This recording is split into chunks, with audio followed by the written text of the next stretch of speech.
Hi guys, I'm back with another video. Today's video is going to be Friday Night Smackdown News 231. As always, there is not a lot of news, so let's just get right into it. As always, if you guys have not watched Friday Night Smackdown for yourself, I would recommend you guys to watch Friday Night Smackdown for yourself. So let's just get right into it. So the first thing, Rhea Ripley and Io Sky start off Friday Night SmackDown. Rhea Ripley and Io Sky segment. Charlotte Flair and Alexa Bliss segment. Charlotte Flair turns on Alexa Bliss and Charlotte Flair turns heel.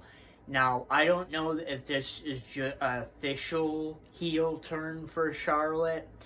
All I know is that she had walked out on everybody. Rhea Ripley, Io Sky, and Alexa Bliss, the women's War Games team for this year, against Nia Jax, Lash Legend, and the Kabuki Warriors. The Kabuki Warriors. And we'll just kind of see what happens from there.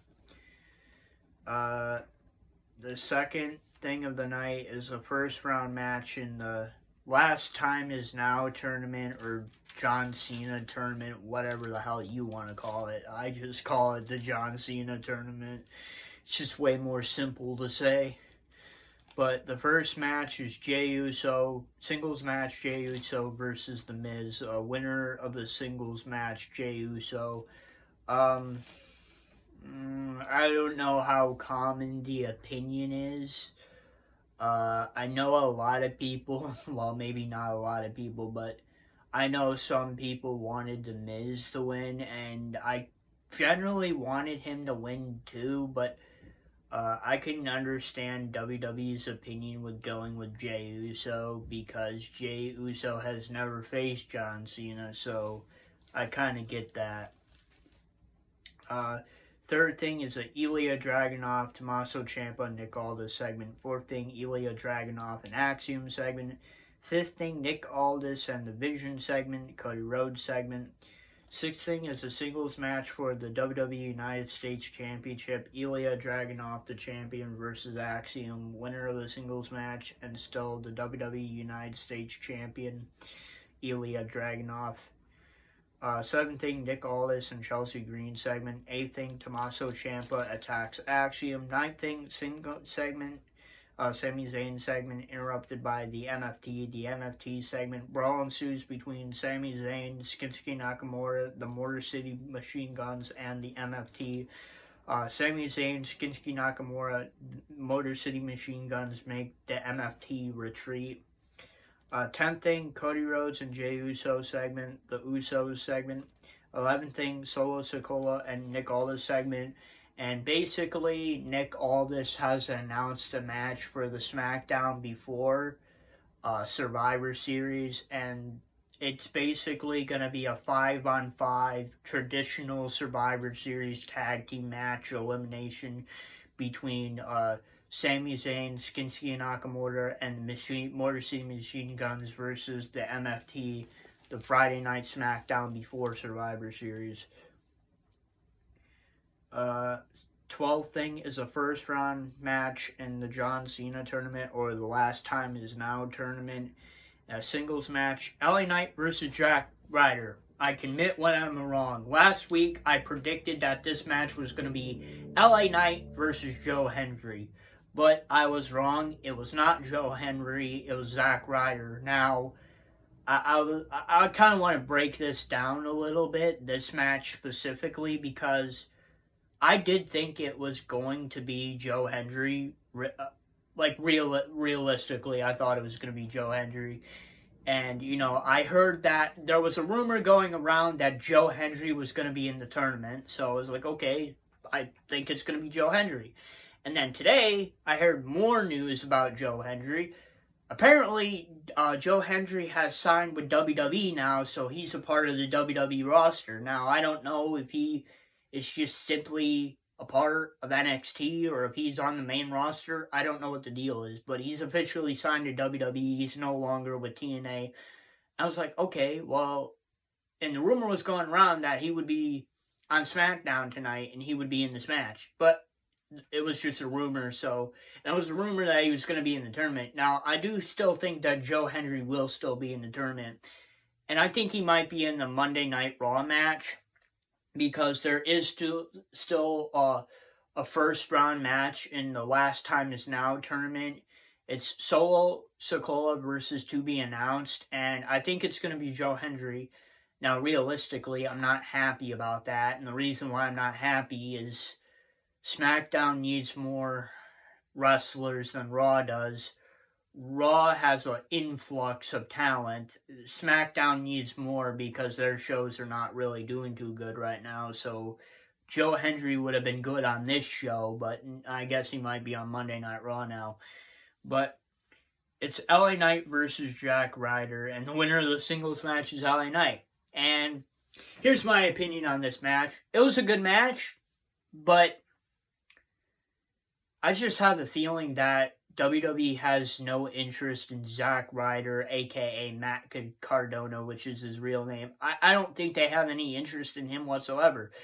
They had him on NXT a few weeks ago facing Josh Briggs, and he lost to Josh Briggs. I'm like, bro, you got one of the top indie stars, and he's also on TNA too, and I'm like, you have one of the top TNA guys and the top of the indie wrestling scene, the king of the independents. And I'm like, you have him lose to Josh Briggs? You gotta be fucking kidding me. And, he goes out tonight on SmackDown as Zack Ryder and he loses to LA Knight. Now, nothing against LA Knight. I have nothing against LA Knight. I really like LA Knight, but, losing 2 matches on WWE TV in the span of a couple weeks just shows me that WWE has no interest in Zack Ryder, a.k.a. Mark Cardona, whatsoever. They're not putting the interest that they put into Drew McIntyre when he came back and when Cody Rhodes came back. I don't think WWE sees Zack Ryder as a world champion. They don't see Matt Cardona as a world champion, which is it's a shame because I know he can be a world champion just based on his name and marketability, but it's whatever. But that's just my feeling. I just have the feeling that WWE has no interest in him whatsoever. It's kind of sad, but whatever. I mean, I understand why he lost to LA Knight, but, I feel like he could have went farther in the tournament. He could have beaten Solo Sikoa. Solo Sikoa has his own feud going on with Sami Zayn. Why the hell does he need to be in this tournament? But anyway, so I'm going to move on. The 13th thing, Alexa Bliss, Rhea Ripley, and Io Sky segment. Nia Jax, Lash Legend, and the Kabuki Warriors attack Alexa Bliss, Rhea Ripley, and Io Sky. 14th thing, singles match, Jade Cargill versus B-Fab. Winner of the singles match, Jade Cargill. 15th thing, this is basically what's going to be happening next week on Friday Night SmackDown. So there will be a first round match in the Last Time Is Now tournament, aka the John Cena tournament. It's Carmelo Hayes versus Bronson Reed. And the second first round match in the Last Time Is Now, aka the John Cena tournament, is Finn Balor and versus Penta. And then there's also a tag team match with Axiom and Nathan Frazier versus DIY. So I want to kind of go into detail about this John Cena tournament, Last Time Is Now matches for next week.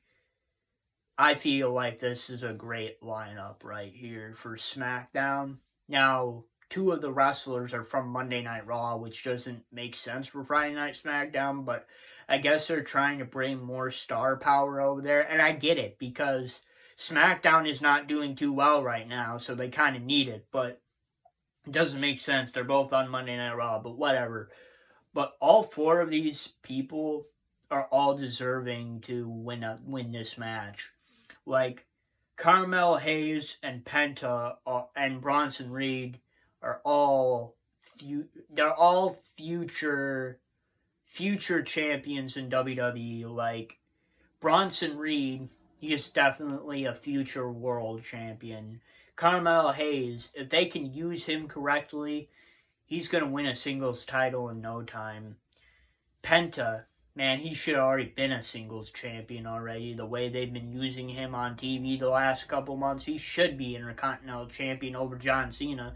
But that's a whole other thing. We'll talk about it another time. But yeah, at this point, all these people are deserving. And Finn Balor, he deserves it too. He's never faced John Cena, if I can remember. I don't think maybe he did. I don't know. I can't freaking remember. I've watched WWE for so long that I can't even remember half of the matches that have happened in the time that I've watched it. But as I remember, John Cena and Finn Balor have never faced each other, but it would be a great match. Now, will Finn Balor be his final opponent? Probably not, but Finn Balor makes a good case for himself because he's a veteran that has never faced John Cena, and I believe it's a dream match, and I think it would be a great match, but the next week's lineups for these matches are great, in my opinion, so I can't wait to see what they do. And like I said, I said it about these other matches, they could have people that have faced John Cena before, like historical rivalries, or they can have new people like Jey Uso and other people like a Carmelo Hayes. I almost said Carmella Hayes. I'm like, what the fuck? What the fuck is that? Carmella Hayes. Man, I'm getting Kamala Harris and fucking Carmella Hayes mixed together. Fuck.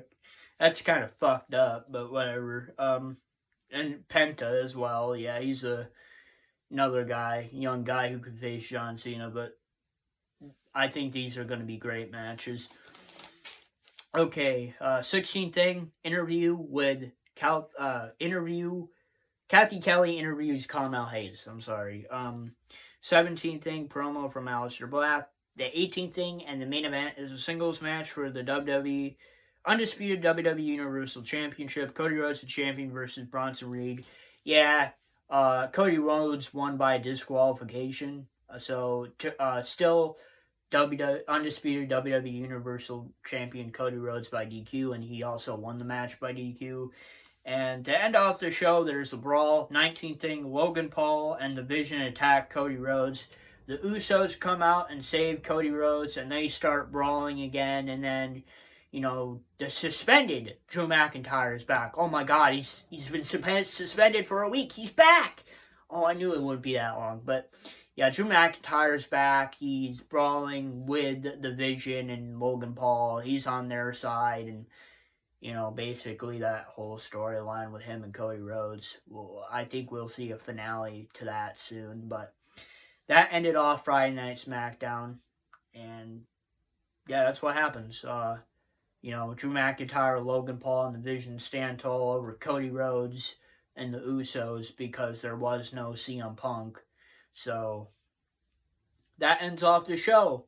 And sorry this video is a little bit longer, but I had some stuff to talk about in this show with the LA Knight and Zack Ryder situation, and how I think next week's SmackDown Last Time Is Now / John Cena tournament matches are going to be great. And also, one more thing to end off the show. This is not really news, but I want to put it in here. Rest in peace, Eddie Guerrero. Yesterday, Thursday, November 13th, was the 20th anniversary of the passing of Eddie Guerrero. So, I send my condolences to the family of Eddie Guerrero. It was a major loss in the wrestling industry. I was only 2 years old when I was only 1 year old when he died, so I was not able to see the career of Eddie Guerrero, but I know he was a great wrestler. He was a great man. I've seen his work after his passing. Just a great wrestler, so rest in peace, Eddie Guerrero. Rest in peace. I send my condolences to his family. Prayers. But that is Friday Night Smackdown News 231. And if you guys like this video, please don't forget to please like, subscribe, and comment. And I'll see you guys next time. Peace, period.